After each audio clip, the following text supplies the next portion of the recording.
Monsieur Messatfa, vous avez demandé la parole. Merci Madame le maire.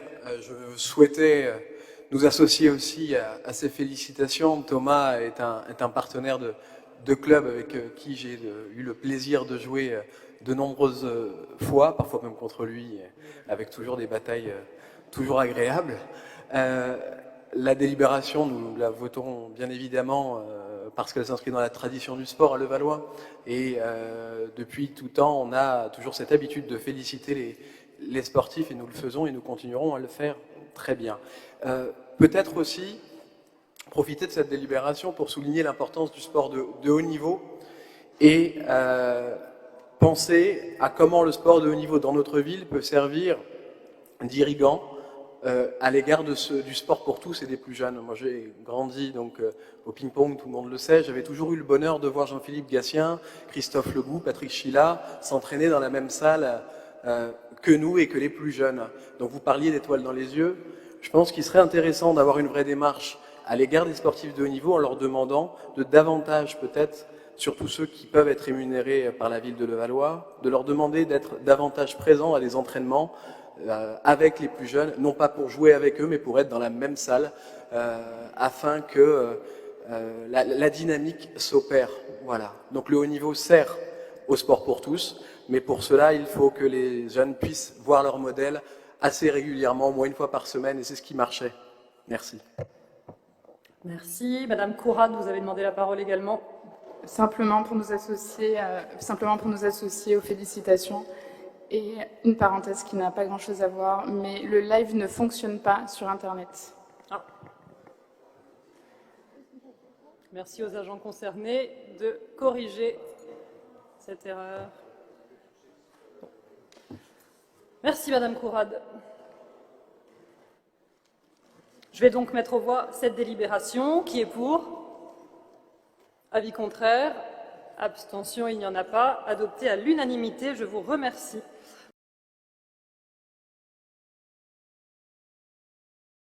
Monsieur Messatfa également avait demandé la parole. Merci Madame le maire. Vous avez à juste titre rappelé le manque de places en crèche dans notre ville et la nécessité d'en augmenter la capacité.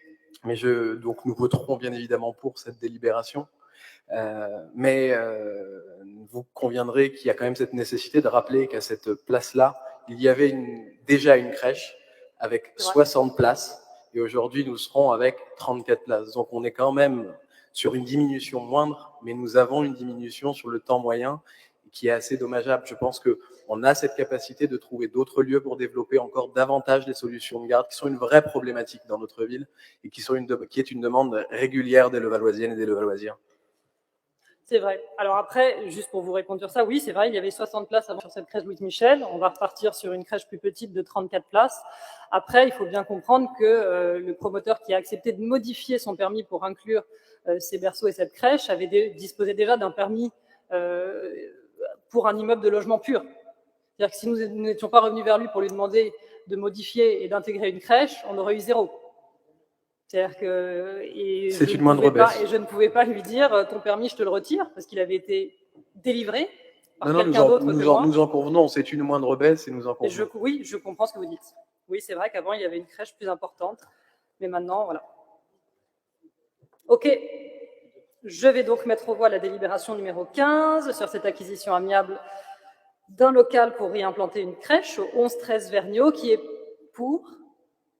Très bien, avis contraire.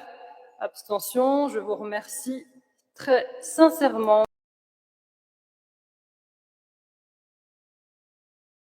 Messatfa, vous vouliez intervenir ou oui? Oui, merci. Nous avons voté contre toutes ces délibérations relatives à Samarel pour les raisons qui ont été évoquées par Madame Hélène Courade, mais nous avons toutefois, dans l'explication de vote, salué la diminution du nombre d'agents. Et là, vous repartez dans une dynamique où on rajoute des administrateurs supplémentaires.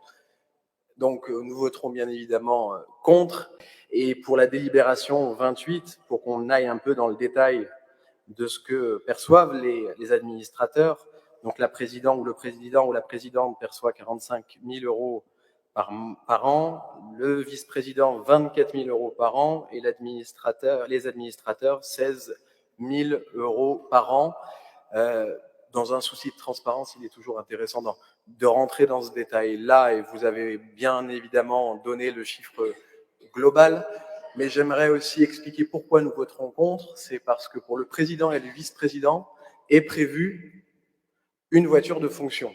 Et aujourd'hui, nous ne voyons pas l'utilité d'une voiture de fonction dans le cadre de cette fonction d'administrateur de la CEMAREP. Est-ce qu'il y a d'autres prises de parole? Non.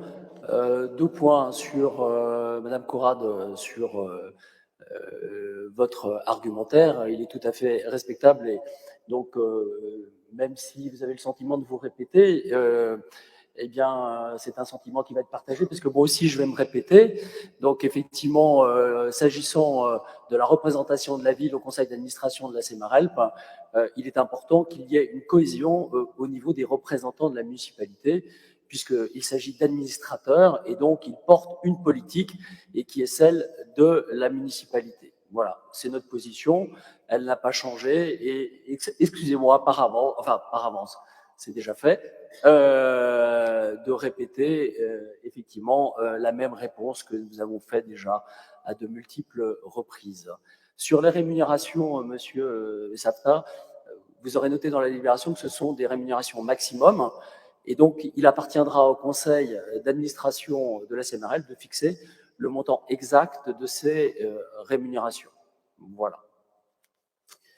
Donc, je pense qu'on peut procéder au vote maintenant. Donc, il va y avoir un vote simple sur la première délibération et la troisième. En revanche, l'opération sera légèrement plus complexe sur la nomination des administrateurs.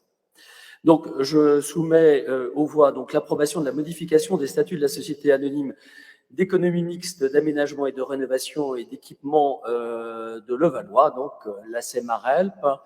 Donc, qui est pour? Qui est contre?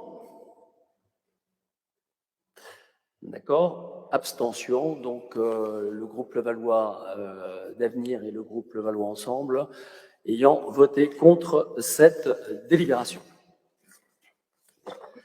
Nous procédons maintenant donc au vote de la délibération suivante, donc la 27. Donc l'approbation de la modification, non pardon, excusez-moi, la délibération 28, donc la désignation des délégués du conseil municipal au conseil d'administration de la société anonyme d'économie mixte, d'aménagement, de rénovation et d'équipement de Levallois, donc la CEMARELP. Nous avons reçu donc les candidatures de Madame Agnès Potier-Dumas, de Madame Sophie Deschiens, de Monsieur David Xavier Weiss, de Monsieur Philippe Lenet, de Madame Eva Haddad, de Monsieur Christian Mortel et de Monsieur Pierre Chassard. Y a-t-il d'autres candidatures? Non. Donc nous allons pouvoir passer donc à un vote électronique secret. Madame Sebag, est-ce que vous pouvez nous expliquer en 2 mots, ou Sylvain peut-être, le déroulé des opérations, pour que tout le monde comprenne bien.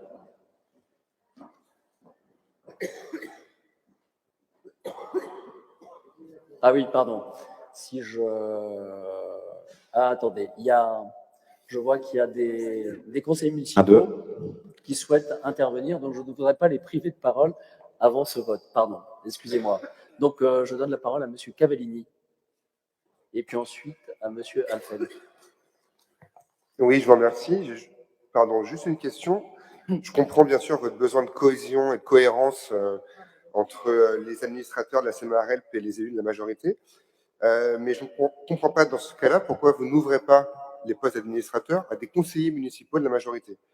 On a tous pu constater que tous les administrateurs cumulent leur rémunération avec la rémunération d'adjoint au maire, certains avec la rémunération de conseiller départemental ou conseiller régional. Et donc, je me demande juste pourquoi certains conseillers municipaux n'accèdent pas à ces fonctions. De la majorité, je précise. Oui, j'ai bien compris. Et Monsieur Alphen, vous aviez également souhaité... Non, d'accord. Écoutez, il n'y a pas eu de candidat concernant les conseillers municipaux, donc on ne peut pas forcer les conseillers municipaux à être administrateurs coûte que coûte. Donc voilà, c'est la liberté de choix de chacun. Je n'ai pas d'autre explication. Très bien. Ils apprécieront. Alors, concernant donc le vote, Monsieur De Crepes ouvrira le vote électronique et donc à l'aide de la base de votre micro, vous l'avez déjà fait, vous pourrez donc voter pour, contre ou vous abstenir. Voilà. Alors, dites-moi, c'est moi qui lance? Non, je crois qu'on m'avait dit, on va vous filer un coup de main. Merci. Donc, le vote a démarré. Donc, vous avez sur vos boîtiers...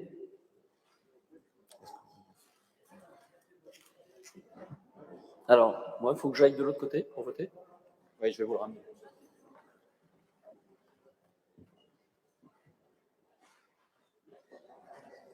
Mais non, il vote. C'est bon, ok. Ouais. D'accord, on en a combien? C'est bon, ok. Alors, 27? Puisque...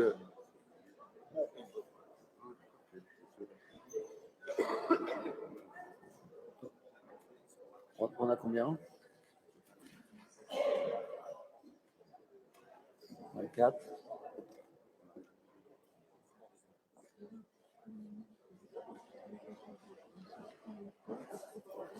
Est-ce que les conseillers présents ont tous appuyé sur le socle? On a 27 votes.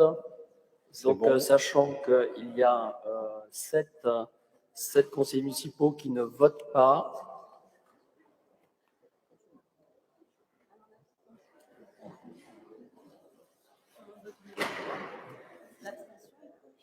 Oui. Alors, Non, il y a pour, abstention. on a 33. Je vois 33 votes. Ça me pa- Je vois 33 votes. Je vais aller voir. C'est bon? Normalement, il est là. Oui. J'ai 33 votants.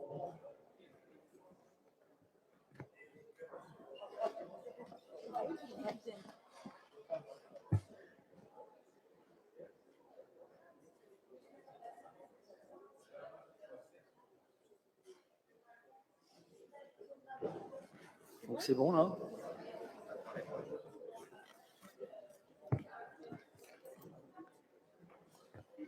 Je laisse.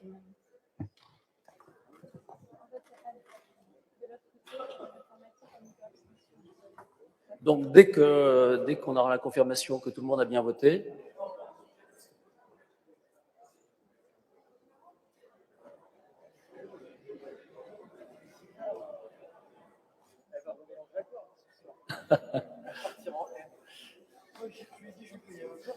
ah, vous aviez raison, Madame Vaudevière, rien ne vaut que les méthodes anciennes. On aurait déjà fini ce vote.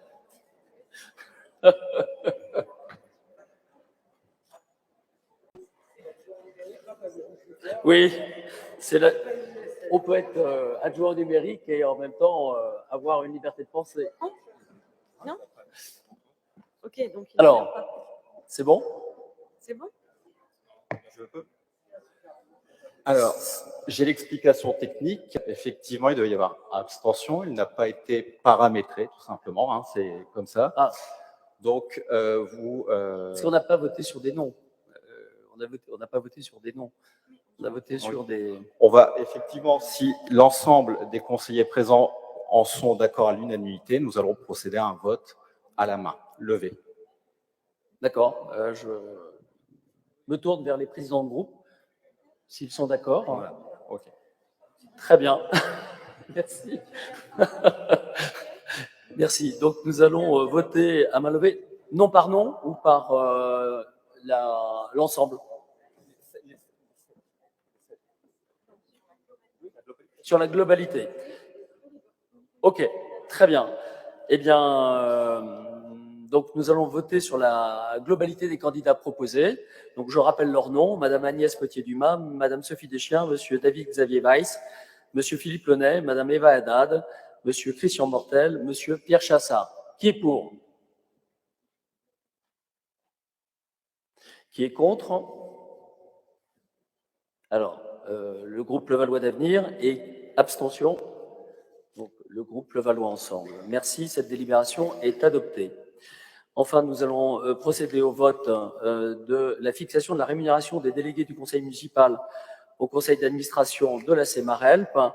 Donc, s'il n'y a pas de demande de prise de parole, les explications vous ayant été données, donc qui est pour? Qui est contre? Donc, le groupe Levallois d'Avenir, abstention. Le groupe Levallois Ensemble, cette délibération est adoptée.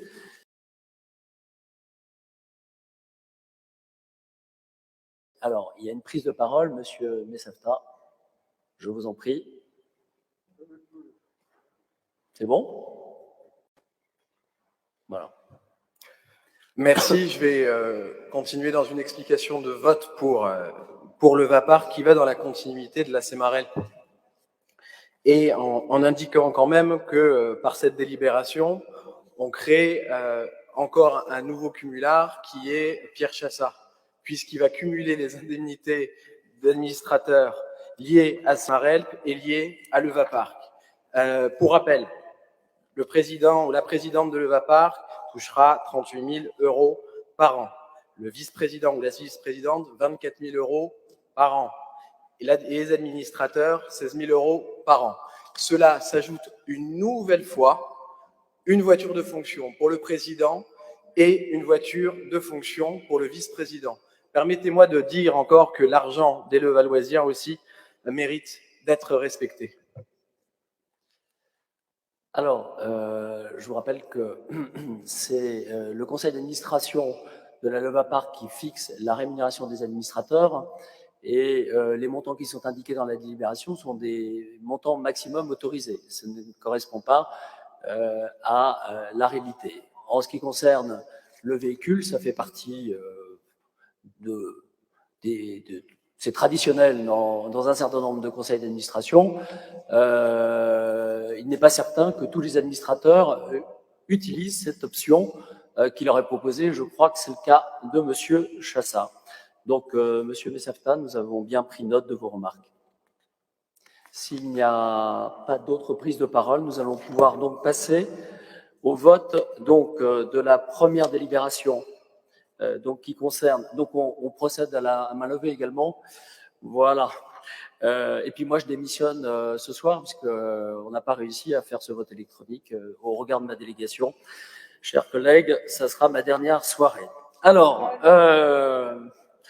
donc nous allons donc voter donc cette première délibération donc concernant la désignation des délégués du conseil municipal à la Levapark. Qui est pour? Qui est contre? Donc le groupe Levallois d'Avenir, abstention. Le groupe Levallois Ensemble, je vous remercie. Et nous allons donc procéder au vote d'une deuxième délibération donc concernant la fixation de la rémunération des délégués du conseil municipal au conseil d'administration de la Levapark. Donc, je rappelle que les montants indiqués sont des montants maximum et donc cela n'indique en rien que ça sera la rémunération qui sera votée par le conseil d'administration de la Levapark, comme c'est le cas, ça a été évoqué pour la Semarelp. Donc, qui est pour? Qui est contre? Voilà, le groupe Levallois d'Ensemble, d'Avenir, excusez-moi, et on s'y perd hein, parfois. Et donc, abstention. Ok, mais je vois que vous aviez pris la parole, mais je ne vais pas vous priver de la parole, même si nous avons voté cette délibération. C'est tout à fait naturel. Donc, Monsieur Messafta, si vous n'avez pas d'inconvénient, je vais laisser Madame Courade prendre la parole en premier.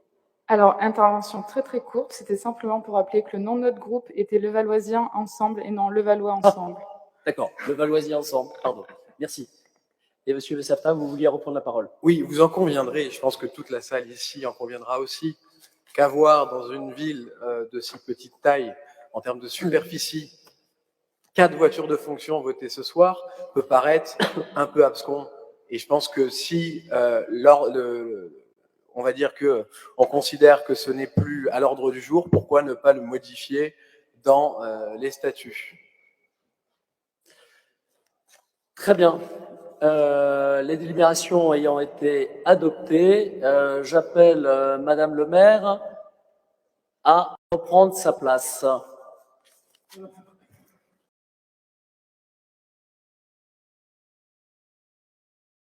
Alors, Monsieur Messatfa, vous avez demandé la parole sur cette délibération. Allez-y. Merci à Monsieur Launay pour ces précisions. C'est bien évidemment un sujet sur lequel il faut être précis et c'est une délibération qui nous tient à cœur.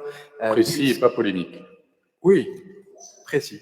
Précis et pas polémique. Ah non, ne me prêtez pas des mots que je n'ai pas. Et puis, je peux faire un peu d'humour, monsieur Medafa. De temps en temps, vous avez l'habitude de faire de la provocation. C'est ce que Il j'adore m'arrive avec gentiment d'en faire, avec beaucoup C'est de ce que respect. j'adore avec vous.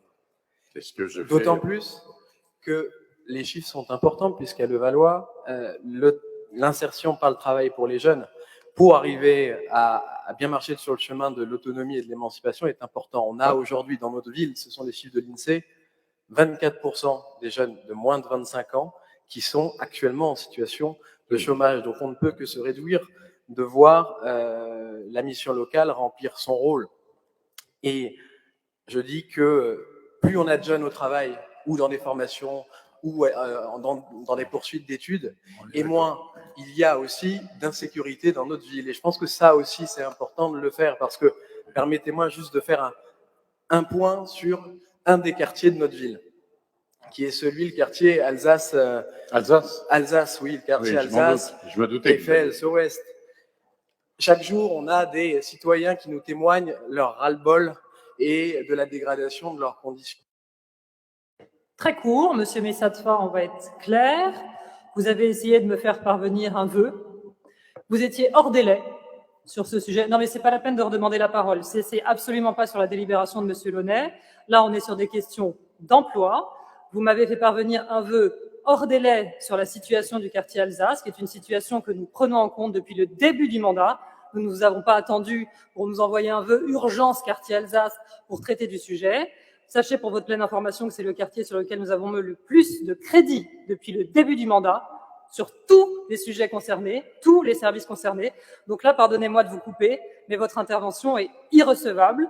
La prochaine fois, au lieu de jouer avec les délais et de jouer au plus malin en nous envoyant toujours pile sur le gong les vœux ou questions orales, envoyez-les-nous un petit peu avant et surtout dans les délais. Parce que là, aujourd'hui, elle est irrecevable, pardonnez-moi. Donc c'est pas la peine d'essayer de la recaser ici. C'est hors sujet, donc je ne vous redonnerai pas la parole sur ce sujet-là. Et encore une fois, Monsieur Messatfa, pardonnez-moi, mais la situation du quartier Alsace-Lorraine, je pense que je la connais bien mieux que vous, et on la traite. Et je pense que si je vous donnais toutes les interventions qu'on a faites, tous les chiffres, tout le travail qu'a fait la voirie, tout le travail qu'a fait les espaces verts, tout le travail qu'ont fait les bâtiments municipaux, l'antenne France Service, pourquoi on l'a mis là, à votre avis? Vous y êtes allé? Vous avez vu les personnes qui étaient prises en charge? C'est des personnes d'où, Monsieur Messatfa? C'est des personnes du quartier. C'est pour ça qu'on l'a mise ici, la maison France Service. L'aire de jeu qui a été rénovée, on en a rénové 2 depuis le début d'un mandat. Aire de jeu Gagarine, aire de jeu Alsace. C'est ça qu'on rénove depuis le début. Les caméras, un tiers des caméras sont dans ce secteur-là. Non mais je ne vous redonnerai pas la parole. Écoutez-moi au lieu de me faire un air comme ça. Non, je vous pose pas des questions, je vous dis ce qu'il en est, Monsieur Messatfa. Votre vœu, il était hors délai. Donc au lieu de jouer avec, voilà, vous voulez jouer, vous avez perdu. Vous l'avez envoyé hors délai, votre vœu. Donc le quartier Alsace, ça fait un petit bout de temps qu'on en parle, ça fait un petit bout de temps qu'on traite le sujet. Les interventions PM, elles sont là, vous le savez. Donc la prochaine fois, envoyez votre vœu dans les délais et on traitera votre question. Je vais donc mettre au voie. Non, je crois qu'il y avait Monsieur Geffrier, qui voulait intervenir sur la délibération, puisqu'on parle de cette délibération-là et pas d'une autre. Allez-y, Monsieur Geffrier. Oui, donc je tenais à remercier Monsieur Launay pour les précisions qu'il a apportées. C'est bien d'avoir ce bilan quantitatif quant au nombre de jeunes qui sont accueillis par la mission locale.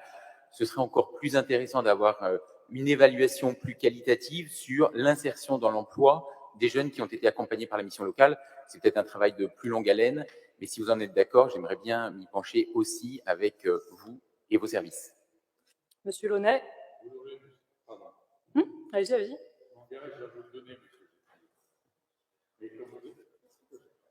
Si, parce qu'il ne faut pas appuyer dessus, Philippe. Hop. Ah, voilà. Pardon. Vous l'aurez, Monsieur Geffrier. Effectivement, ça prendra du temps. Mais votre question est très pertinente et vous l'aurez. Je vais y travailler. Merci. Merci. Ok. Est-ce qu'il y a d'autres, Madame Deschiens, sur cette délibération-là? Ah oui. Madame le maire, simplement pour préciser que je ne participerai pas au vote car je représente la région au sein de la mission locale. Tout à fait. Merci pour ce déport, Madame Deschiens. Est-ce qu'il y a d'autres interventions sur cette délibération? Je ne crois pas. Je vais donc la mettre aux voix. Qui est pour? Avis contraire? Abstention? Je vous remercie. Nous passons. Monsieur Messatfa, c'est sur étendard? Allez-y. C'est d'abord pour féliciter l'association ainsi que la municipalité sur cette action auquel nous aurions été, nous sommes bien évidemment favorables, mais je profite aussi de la prise de parole pour vous faire un rappel au règlement. Je m'excuse. S'il est vrai que le vœu vous avait été transmis vendredi, vous aviez la possibilité, si vous considériez que c'était un caractère d'urgence, de le déposer et de le laisser passer. Les vœux ayant un caractère d'urgence peuvent être présentés par le maire au conseil municipal. Vous n'avez pas jugé que la situation d'Alsace-Lorraine était urgente. J'en prends acte. Non mais on l'avait vu à 1000 km, votre petite combine, monsieur Messatfa. Vous ne pouviez pas juste me l'envoyer dans les délais? Plutôt que d'essayer de me mettre en défaut en disant « Ah, madame le maire, vous ne considérez que ce n'est pas urgent ?» Qu'est-ce qui est urgent, monsieur Messatfa, quand on est maire? L'accessibilité de la voirie, c'est urgent, c'est pas urgent? Créer des places en crèche pour les parents qui n'en ont pas, tout est urgent quand on est maire, tout. Non, monsieur Messatfa, c'est moi qui parle. Tout est urgent quand on est maire. Et encore une fois, l'urgence sur le quartier Lorraine, on l'a pas attendu là, on n'a pas attendu que vous m'évoquiez ça en conseil municipal en disant « Ouh là là, attention, c'est urgent ». C'était dans mes engagements de campagne, depuis le début du mandat, on est dessus. Alors je vais vous donner des chiffres. Je vais vous donner un peu de chiffres, puisque visiblement, vous considérez qu'on ne s'en occupe pas. Les bâtiments municipaux, depuis le début du mandat, ils ont mis 1 million. Sur l'établissement scolaire Maurice Ravel. Sur le stade sportif Luison-Bobès, 723 000 €. Raccordement au réseau de froid, notamment. Le premier bâtiment qu'on va raccorder au réseau de froid dans le mandat, c'est Bobet. Équipement du gymnase Auguste Delaune, 174 000 € pour refaire les salles. Direction des espaces verts, 480 000 €. Parc Alsace, création d'une nouvelle aire de jeu, d'une nouvelle aire de fitness, démolition du kiosque et création d'une aire de repos, installation de 2 tables de ping-pong dans le parc Alsace. Parc Yuri Gagarine, 293 000 €. Création d'une nouvelle aire de jeu, 3 tranches d'âge. Création d'une aire de jeu interactif, accessible au PMR. Une première à Levallois, elle est dans ce parc-là, le parc Gagarine. Création d'un cani-parc et d'un point d'eau.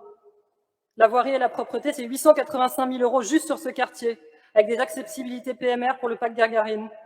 Des bornes escamotables qui ont été mises pour sécuriser la rue d'Alsace devant Sceaux-Ouest. L'éclairage public, 140 000 € pour la modernisation de l'éclairage de ce quartier. Aménagement de la rue Jules Verne et du carrefour Pablo Neruda, réfection des trottoirs et de la chaussée avec un rebis silencieux, 550 000 €. Les caméras de vidéoprotection, 40 000 €. 2 caméras supplémentaires dans le parc Gagarine. Dire qu'on fait rien, c'est un mensonge, monsieur Messatfa. Voilà ce qu'on fait depuis le début du mandat. Donc non, c'est pas urgent parce que vous l'avez décrété.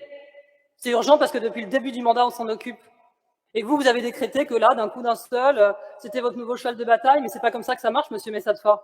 Vous considérez que c'est urgent, envoyez-le dans les temps, plutôt que de créer une polémique inutile. C'est nul, excusez-moi, mais c'est nul.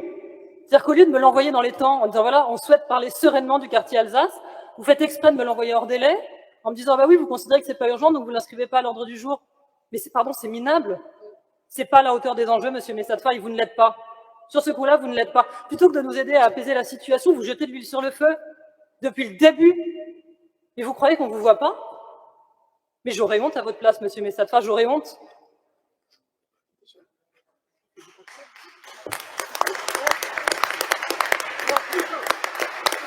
Et je voudrais tordre le cou aussi à une autre légende urbaine que vous relayez aussi, monsieur Messatfa, qui voudrait que les jeunes qui mettent le bazar dans ce quartier d'Alsace-Lorraine, ce soit des jeunes extérieurs à Levallois. C'est faux, et nous on a les chiffres. Alors je vais demander à Pierre Chassat de bien vouloir nous les donner, parce que nous, nos policiers municipaux qui interviennent, contrairement à ce que j'entends, qui interviennent quand ils sont réquisitionnés, et je n'ai de cesse de dire aux habitants du quartier, appelez la police municipale, appelez-les, parce que si vous ne les appelez pas, ils ne peuvent pas intervenir. Souvent on me répond, et la personne qui était là derrière vous me l'a dit elle-même, ah non, moi je les appelle pas parce qu'ils viennent pas. C'est faux. Toutes les réquisitions sont enregistrées. On les a tous les matins. Je commence ma journée en regardant qui a appelé la police municipale et quelle réponse y a été apportée. Quand la police municipale est appelée, elle vient. On a doublé les brigades de nuit, on a doublé le GSI, on a commencé le mandat, on avait 6 GSI. Aujourd'hui, on en a combien, Cyril? 14. 14 agents, 2 brigades de nuit. La brigade moto doublée, c'est fait. C'était un engagement de campagne, on l'a fait. Donc dire qu'on n'a plus d'effectifs sur le terrain, c'est un mensonge que vous relayez aussi quotidiennement, monsieur Messatfa. C'est un mensonge. Aujourd'hui, on a enfin une police municipale dont les effectifs sont capables d'intervenir. Et alors sur les chiffres, monsieur Chassa, allez-y. Sur l'identité des personnes qui sont interpellées. Parce que là aussi, quand j'entends il faut fermer le parc Gagarine pour être en sécurité, mais c'est que des jeunes du quartier. Alors arrêtez avec vos solutions qui n'ont ni queue ni tête. Regardez un peu la réalité et arrêtez de penser qu'on est dans notre petite bulle et qu'on fait tout mal. Monsieur Chassa.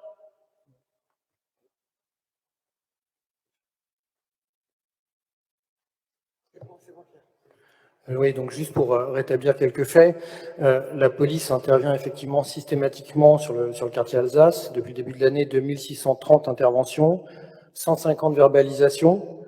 Quelques exemples. Le 8 mai, 12 verbalisations, un page Genouville et 17 à Lorraine, 8 personnes qui résident sur le secteur sur les 12. Le 27 mai, 5 individus, les 5 personnes résident sur le secteur. Le 31 mai, 16 individus, 15 personnes qui résident sur le secteur. Le 1er juin, contrôle de 9 individus qui résident tous sur le secteur. Le 10 juin, contrôle de 5 individus qui résident tous sur le secteur. Le 25 juin, 6 individus, dont 4 résident sur le secteur. Le 6 juillet, 5 personnes qui résident sur le secteur. Le 13 juillet, 6 individus, dont 5 résident sur le secteur. Le 13 juillet, 5 personnes contrôlées et qui résident toutes sur le secteur. Donc les vieilles lunes qui consistent à vouloir fermer, on va enfermer les gens chez eux. C'est ça la solution, on les prive de leur liberté, on privatise des parcs, ça ne réglera en rien le problème, tout comme les idées absurdes de postes fixes qui vont immobiliser à minima 6 agents au lieu qu'ils soient sur le terrain. Donc tout ça, ça ne fonctionne pas, on le sait très bien, c'est comme les idées de SMJ, on n'est pas dans le 93 avec les vieilles lunes de la gauche qui ont montré leurs effets désastreux et leur absence totale de résultats en matière de lutte contre l'insécurité et la délinquance. Nous, à l'inverse, on a mis des effectifs sur le terrain.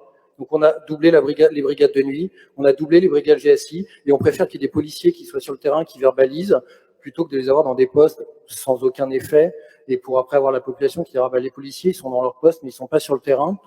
De la même façon qu'on travaille avec les bailleurs sociaux, donc on a travaillé avec Levallois Habitat, et on est en train de faire le même travail avec le GIREP pour mettre des caméras dans les halls des immeubles, afin de renforcer encore la présence et le contrôle. Et on ne laisse rien passer. Et je peux vous assurer qu'on ne laissera rien passer, parce qu'effectivement, il y a des comportements qui ne sont pas acceptables, et que dès qu'on en a l'occasion, on verbalise, on sanctionne, et on met en place un gros travail sur les expulsions. Donc ne doutez absolument pas de notre fermeté et notre mobilisation totale à la demande de Madame le maire pour rétablir la sécurité et la sérénité à laquelle ont droit tous les habitants de Levallois, dans ce quartier comme dans tous les autres. Donc ça ne sert à rien d'essayer d'instrumentaliser la détresse de certaines personnes, de le faire de manière aussi lamentable. On est au travail, donc proposer des vraies solutions, au lieu de décréter effectivement, comme l'a dit Madame le maire, des urgences il y a 3 jours. Les problèmes du quartier Alsace, ils ne datent pas d'il y a 3 jours. Alors, vous êtes réveillés à ce moment-là, opportunément pour le Conseil. C'est dommage de ne pas le faire avant. En tout cas, nous, on est au travail depuis l'élection de Madame le maire pour que la police ait tous les moyens pour travailler, pour être efficace. Et encore une fois, 1/3 des caméras de la ville sont braquées sur le quartier Alsace et surveillent. Et elles fonctionnent, oui, au passage, évidemment. Elles fonctionnent. Et afin d'être encore plus performants, on a même doublé le nombre d'écrans au CSU. Et on a 11 opérateurs vidéo, là où il n'y en avait que 2. Alors je sais que vos mauvais génies vous expliquent que c'était beaucoup mieux avant. Ne les écoutez pas trop parce que c'est pas vrai. Allez. Monsieur Bono, peut-être un mot au titre, avec votre casquette Levallois Habitat. Merci. Non, Monsieur Bono. Oui. Monsieur Messatfa, je voulais prendre la parole en tant que président de Levallois Habitat. Je voulais d'abord vous dire que avoir une opinion, émettre une critique, c'est trop facile. Se forger une opinion, c'est un peu plus compliqué, parce que ça demande du travail, de l'implication et des arguments. Nous, Levallois Habitat, pour faire face à la montée des incivilités, nous avons mené des actions qui entrent dans le champ de nos compétences de bailleur social. Et nous avons investi dans la sécurisation de nos immeubles. Depuis 2016 jusqu'à aujourd'hui, nous avons investi plus de 165 000 € pour sécuriser le 24 Jules Guesde, le 7 Lorraine, le 7 impasse Genouville, le 17 Lorraine, le 12, 14, 16 allée Yuri Gagarine. Les accès depuis la rue de Lorraine et de la rue Jean Jaurès ont été sécurisés par la pose de grilles, de portails, dont un équipé de vérins électriques, de 4 portillons, dont 2 équipés de contrôle d'accès. Pour améliorer la sécurisation des immeubles, le Valois Habitat va investir cette année dans la pose d'une première série de 28 caméras de vidéosurveillance pour protéger 13 halls, représentant un investissement de 45 000 €. Par ailleurs, des panneaux d'interdiction de regroupement en fabrication seront posés devant les halls des 24 rue Jules Guesde et 7 rue de Lorraine, et devant les accès aux espaces privatifs afin d'améliorer clairement les contrevenants et faciliter les interventions des forces de l'ordre. Je n'ai pas terminé. La prise en compte de la montée des incivilités, c'est aussi un travail au quotidien des 47 salariés de la ville, des 17 gardiens. La prise en compte de la montée des incivilités, c'est aussi un suivi juridique des locataires ne respectant pas la tranquillité des immeubles et, en cas de récidive, attester l'engagement des procédures d'expulsion auprès des tribunaux.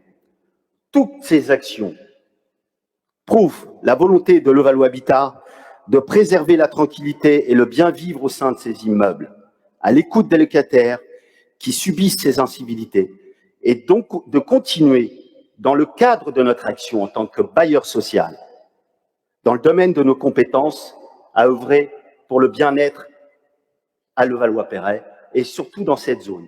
Je vous remercie. Merci, Monsieur Bonneau. Ça n'appelle pas de réponse. De toute façon, c'était hors ordre du jour. Je vais donc mettre aux voix la délibération 42 sur la convention de partenariat avec l'association Étendard. Voilà. C'est l'ordre du jour, c'était quand même celui-ci. Je mets aux voix. Qui est pour? Avis contraire? Abstention? Il n'y en a pas.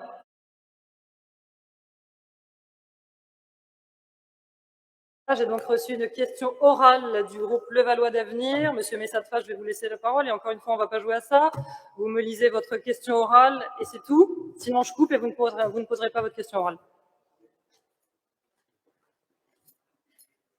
Vous n'avez pas d'obligation légale sur ce que je vais dire ou comment je vais présenter. Une question orale n'est pas obligée de suivre à la lettre ce qui a été déposé. Mais je vais revenir sur un sujet qui, je le sais, vous tient à cœur, qui est la fontaine à 1 million d'euros que vous aviez annoncé le 24 novembre dernier au parc de la Planchette. Une fontaine contre laquelle nous nous sommes mobilisés au regard du manque de pertinence de la dépense. Et depuis, nous n'avons pas de nouvelles. Auriez-vous renoncé avec sagesse à ce projet pharaonique ou vous continuez à vous entêter sur cette dépense somptuaire? Alors, pour répondre à cette question, non, je n'ai pas renoncé à ce beau projet du parc de la Planchette et j'ai d'ailleurs une réunion de travail avec les services concernés vendredi de cette semaine.